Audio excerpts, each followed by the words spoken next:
नमस्कार दोस्तों, स्वागत है आपका मोटिवेशन लाइन में। आज की इस वीडियो में हम आपको एक ऐसी कहानी सुनाने जा रहे हैं जिसे सुन के आप डेफिनेटली इंस्पायर होंगे। तो वीडियो को अंत तक सुने और ध्यान से सुने।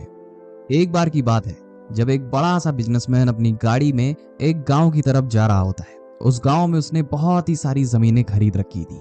वो रास्ते में जा रहा होता है और एक टाइम बाद रोड खत्म हो जाती है और सामने नदी होती है। उस बिजनेसमैन के पास दो ऑप्शन होते हैं, या तो वो हाईवे से अपनी गाड़ी को ले जाता, तब जाके वो अपनी गाड़ी को गांव में ले जा सकता था, या तो सिर्फ 5 मिनट में उस नदी को पार करके उस गांव में पहुंचा जा सकता था। अब जैसा कि आप सबको पता है कि कोई भी इंसान जो कामयाब है वो अपना समय बर्बाद नहीं करना चाहेगा। वो जो बिजनेसमैन होता है वो डिसाइड करता है कि मैं इस नदी को नाव से ही पार करूंगा, ना कि अपनी गाड़ी से, क्योंकि इसमें बहुत ज्यादा टाइम लगेगा और मेरे पास टाइम ही नहीं है। और वहां पे एक नाव वाला था, उसके साथ वो निकल जाता है उस गांव में। कुछ देर बीतता है और फिर वह बिजनेसमैन उस नाव वाले से कहता है कि क्या तुम मुझे जानते हो कि मैं कौन हूँ? नाविक कहता है कि नहीं साहब, मैं आपको नहीं जानता कि आप कौन हैं। फिर वह बिजनेसमैन अपना रुतबा दिखाते हुए उस नाव वाले से कहता है कि मैंने तुम्हारे गांव में बहुत ही बड़ी जमीन खरीदी है और वहां पे मेरी फैक्ट्री लगेगी। फिर वह बिजनेसमैन कहता है क्या तुम न्यूज़पेपर नहीं पढ़ते? हर रोज मेरी फोटो आती रहती है न्यूज़पेपर में। नाविक कहता है नहीं साहब, मुझे पढ़ना लिखना नहीं आता, मैं इतना काबिल नहीं हूँ कि मैं अक्षरों को पढ़ सकूं।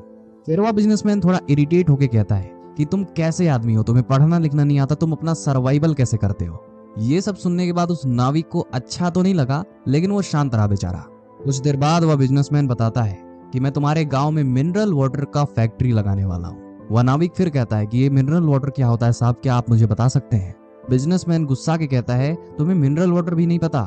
और ये सब सुनने के बाद वह नाविक बहुत ही ज्यादा सोच में पड़ जाता है और बहुत ही ज्यादा उदास होता है। ध्यान उसका कहीं और था, इसीलिए उसकी नाव जो होती है एक बड़े से पत्थर से जाके टकरा जाती है। वह पत्थर काफी ज्यादा विशाल था, जिसकी वजह से उसकी नाव टूट जाती है और नाव में पानी भरने लगता है। दोनों के पास अब केवल एक ऑप्शन था कि तैर के जाना था। उस नाविक को तो तैरना आता था, पर उस बिजनेसमैन को तैरना नहीं आता था। वो नाविक समझ चुका था कि ये नाव डूबने वाली है। जैसे ही वो छलांग मारने चला, तुरंत ही वह बिजनेसमैन से पूछता है कि साहब आपको तैरने तो आता ही होगा। वो बिजनेसमैन पैनिक होकर जवाब देता है कि नहीं नहीं, मुझे तैरना नहीं आता है। वो नाविक फिर कहता है उस बिजनेसमैन से कि आपकी जिंदगी फिर किस काम की? वो बिजनेसमैन उससे रिक्वेस्ट करते हुए कहता है कि मुझे भी अपने साथ ले चलो, मुझे तैरना नहीं आता है, मैं डूब जाऊंगा। वह नाविक फिर उसे संतावना देता है कि अरे साहब आप घबराइए मत, मुझे तैरने के साथ साथ लोगों को बचाने भी आता है, तो मैं आपको सुरक्षित गाँव में पहुंचा दूंगा। उसके बाद वो नाव वाला उस बिजनेसमैन को सुरक्षित उसके डेस्टिनेशन पे पहुंचा ही देता है। वो बिजनेसमैन उसका शुक्रिया अदा करके और उसके सामने शर्मिंदा होकर वहां से चला जाता है, क्योंकि उस बिजनेसमैन को एक लाइफ लेसन मिल चुका था, जो कि आपको भी जानना चाहिए। हमें किसी का मजाक नहीं उड़ाना चाहिए, क्योंकि इस दुनिया में ऐसा कोई भी नहीं है जिसे कुछ भी ना आता हो। हर कोई अपने काम में माहिर होता है।